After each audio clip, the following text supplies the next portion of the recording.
السلام عليكم متتبعي الاعزاء، كنتمنى تكونوا في افضل الاحوال.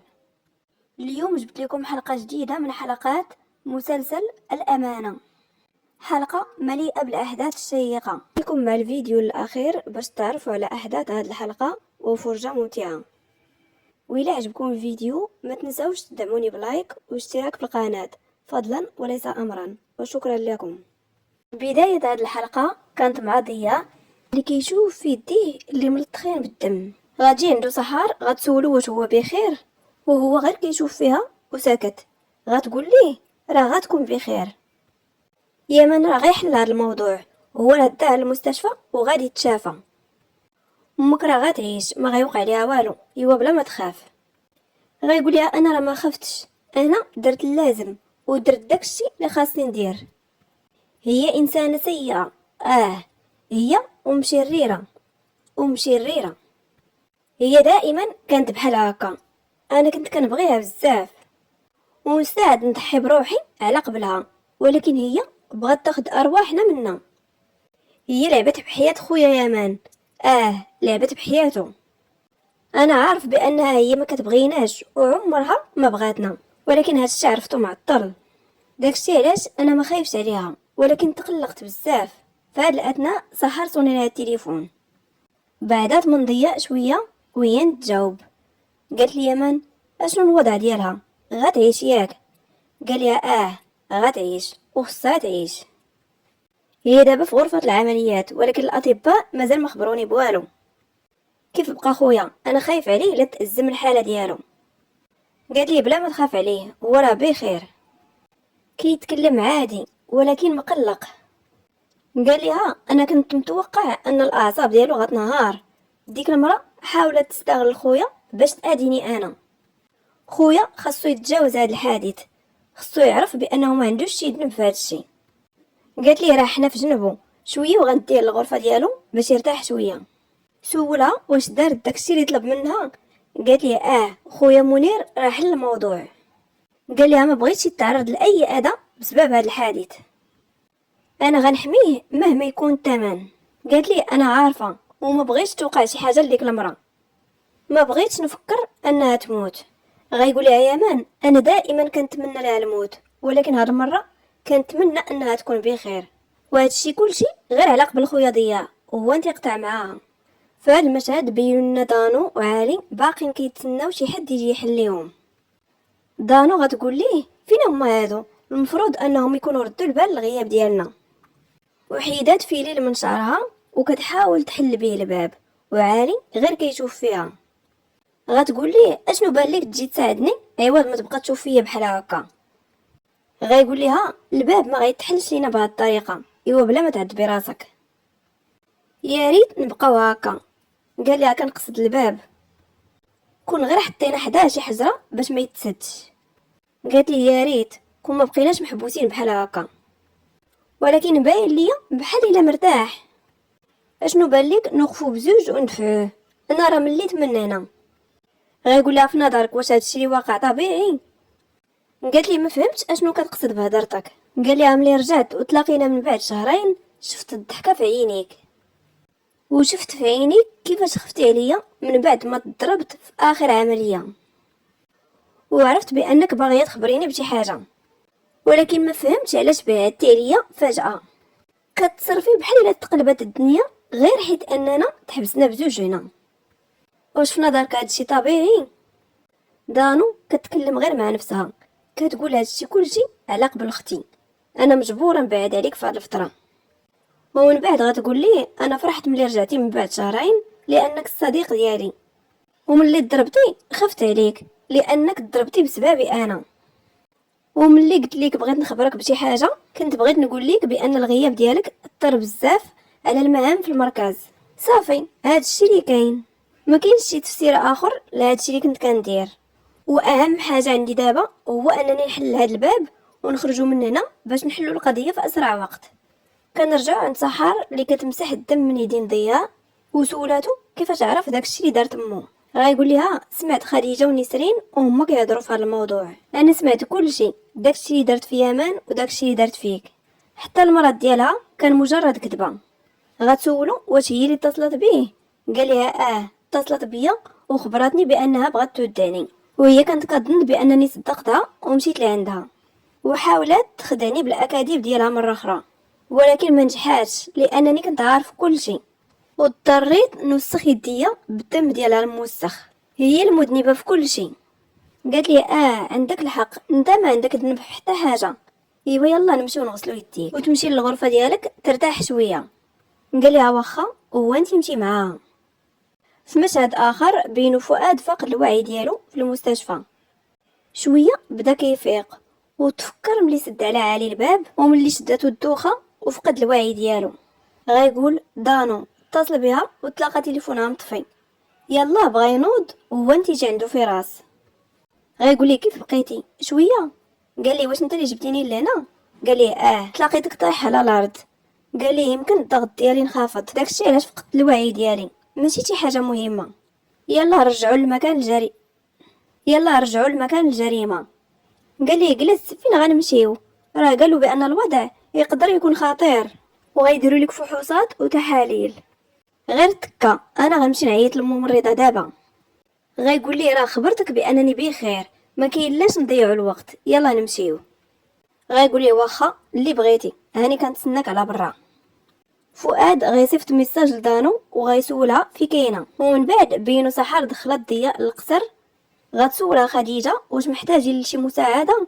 قالت لها ممكن طلعي ضياء للغرفه ديالو، اليوم راه عيا بزاف خصو يرتاح، انا شويه ونلحق عليكم. قالت لها واخا وشدات فيه وطلعوا.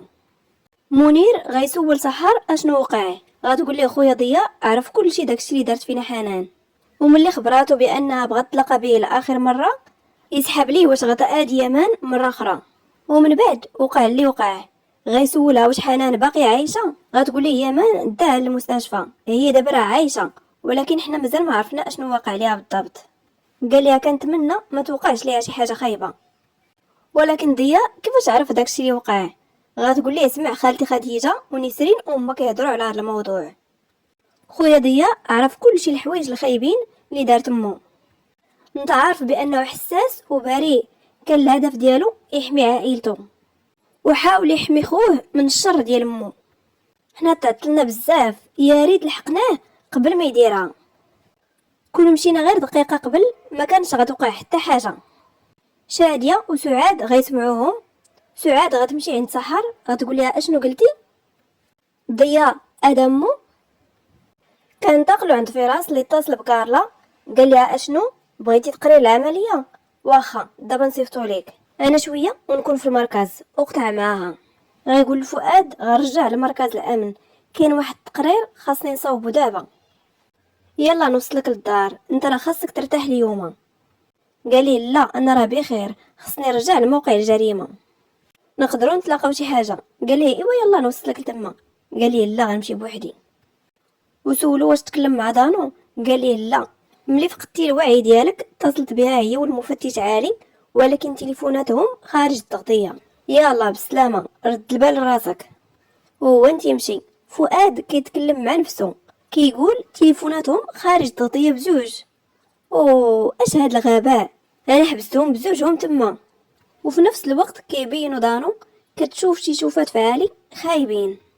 غايقول لها انا ما مصدقش هذا الشيء، حتى النهار الاول اللي تلاقينا فيه كتشوفي فيا نفس الشوفات، وطلبتي مني نبعد عليك لانك ما بغياش تكلمي لي على ياسمين. واش باقي عاقله؟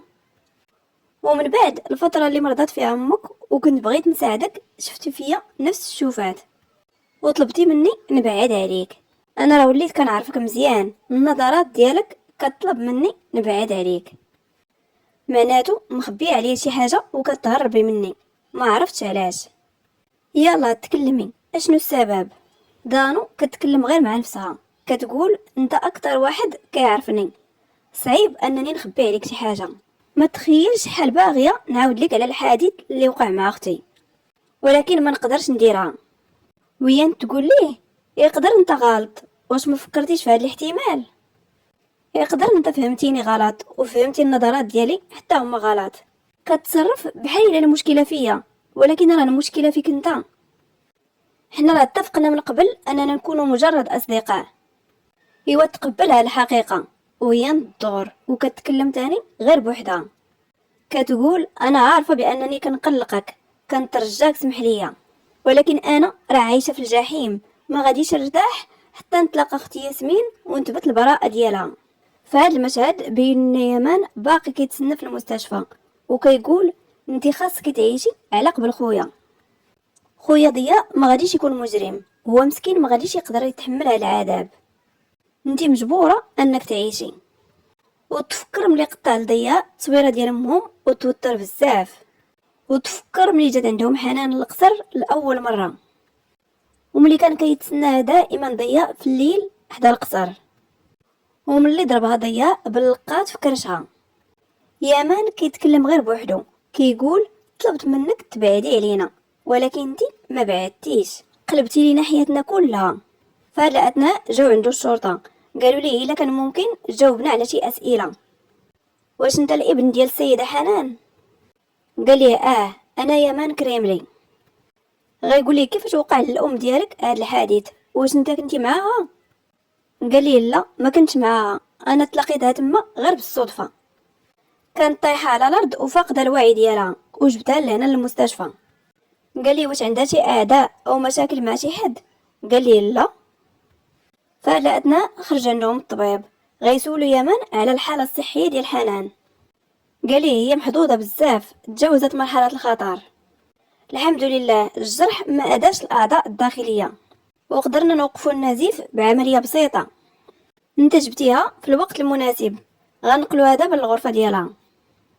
الحمد لله على السلامه، وهو انت يمشي. الشرطي غيقول لي يمان على حسب اقوالك انت ما عرفتش شكون اللي جرح الام ديالك، شويه وغنرجعوا باش ناخذوا الاقوال ديالها. وهما انت يمشيو، كنرجعوا عند دانو اللي غير كتبكي وكتقول فينك اختي ياسمين، خصني نطلقك بالزربه. عالي غيقول لها ياك انت تكلمتي على شي امور ما كنتقبلهاش.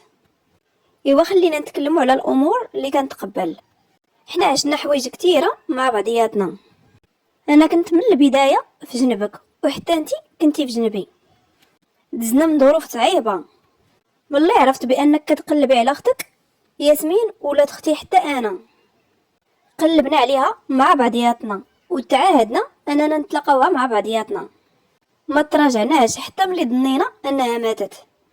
غتقولي الله يخليك انا ما بغيتش نهضر.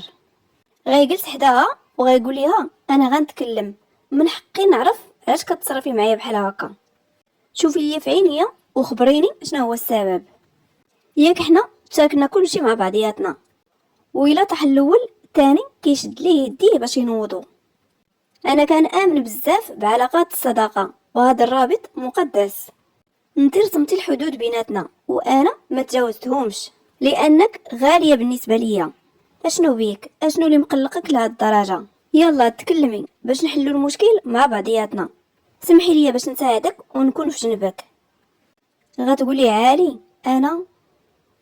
ومن بعد بينوا لنا حنان في الغرفه ديالها وكتفكر داكشي اللي دار فيها ضياء، وهي تقول داك الولد الغبي كان غيقتلني، ولكن انت محظوظه بزاف حنان، خرجتي من الموت. الا ولاد كريم اللي ما قدروش يقتلوك حتى واحد ما يقدر يديرها.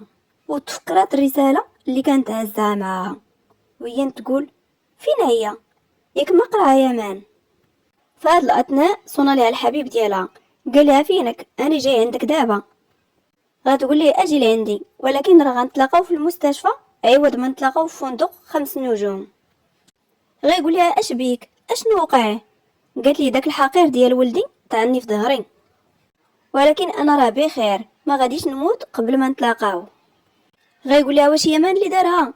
قالت لي لا داك الغبي ديال ضياء، ولكن انا غنوريهم، غنتحاسب معاهم بزوج على هاد الفعله. انا كنتألم، يلا اجي عندي انا محتاجه لك بزاف في جنبي. وهنا بينو يامان يلا بغى يحل الباب ويدخل عندها. فهاد الاثناء جات عنده سحر وعنقاتو. غيقول لها علاش جيتي؟ قالت لي ما نقدرش نخليك بوحدك، وكاينه واحد الحاجه اخرى خصك تعرفها. سعاد راه حتى هي عرفات، سمعتني ملي كنت كنخبر خويا منير بالموضوع. سولها اشنو قالت؟ قالت لي وعدتنا بان ما غتقول على حتى حد، ولكن ما عرفتش واش نقدروا نثيقوا فيها ولا لا. قال لها حتى من بعد ونفكروا في هذا الشيء. كيف بقى خويا؟ قالت لي ملي خرجت هو راه طلع للغرفه ديالو وخدا الدواء، وخويا منير راه كيهتم بيه، الا وقعت ليه شي حاجه اكيد راه غيتصل بينا. وسولاتو على الوضع في المستشفى، قال لي راه جات الشرطه وخدات الاقوال ديالي وغير رجعوا مره اخرى باش ياخذوا الاقوال ديالها. قالت لي غتعاود ليهم كلشي، قال لي هادشي ما غاديش يوقع، انا ما غاديش نسمح ليها ادي خويا ضياء مره اخرى. انت اكيد من الصباح ما كليتي والو. قالت لي ما فياش الجوع. قال لها غير تسنيني غنمشي نجيب لك ما تاكلي دابا. كنرجعوا عند دانو اللي يلا كانت عتعاود لعالي الحقيقه، وهو انت حليهم فؤاد غيقول لهم واش نتوما هنا خفنا عليكم بزاف. من حسن الحظ ديالكم جا في بالي انني نحل الباب. قالت لي واخيرا انت جيتي، حنا راه تحبسنا هنا. وهي تخرج وتبعها فؤاد وتبعهم حتى عالي، وعيط لدانو. دانو غطلب من فؤاد يخليهم بوحدهم.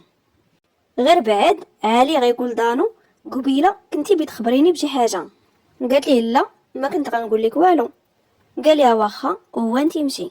فؤاد غيجي عندها وغيسولها علاش مشى عالي. قالت لي ما كاين والو يلا نمشيو. فهاد المشهد كنشوفوا الممرضه خرجت من الغرفه ديال حنان وسولت سحر واش هي من العائله ديالها. قالت لها قالت لها يمكن لك تدخلي تشوفيها. دخلت عندها سحر قالت لها واش ما غاديش توقفي هاد الالعاب ديالك، واش داك الوحش اللي فيك مازال ما شبع، واش شفتي النتائج ديال هاد الاعمال الموسخه ديالك لتخطئي الدين انسان بريء بالدم ديالك الموسخ، واش ما غاديش ترتاحي حتى تدمري هاد العائله؟ يلا تكلمي اشنو بغيتي منا مازال؟ غتقول لها حنان بركه انا مليت منكم ومن فعيلكم، واش ما شايفاش حالتي انا شويه وكنت غنموت، راه انا اللي تجرحت ماشي هو. قالت لها اشنو انت اللي تجرحتي؟ واش نسيتي ملي كان خويا ضياء صغير شكون اللي جرح الاخر؟ ياك انت اللي جرحتيه، من بعد سنين طويله رجعتي عندهم واستغليتي الامومه ديالك وخليتيه لعبه بين يديك. كنتي غتسببي في الموت ديال خوه اللي كيبغيه اكثر من راسو. يو بلا ما تحاولي تخدعيني وتعتبري نفسك بحال الا مغدوره، انت في النهايه راه حصتي داكشي اللي زرعتي، وإلا خويا ضياء طعنك ووصلك لهاد الحاله فانتي السبب. قالت لها شوفي فيا غتقول لها سحر سكتي ما بغيت نسمع منك حتى كلمه، انا ما غاديش نسمح لك تدمري لا ضياء لا يمان. يلا بغات تخرج وهي تشوفي امان.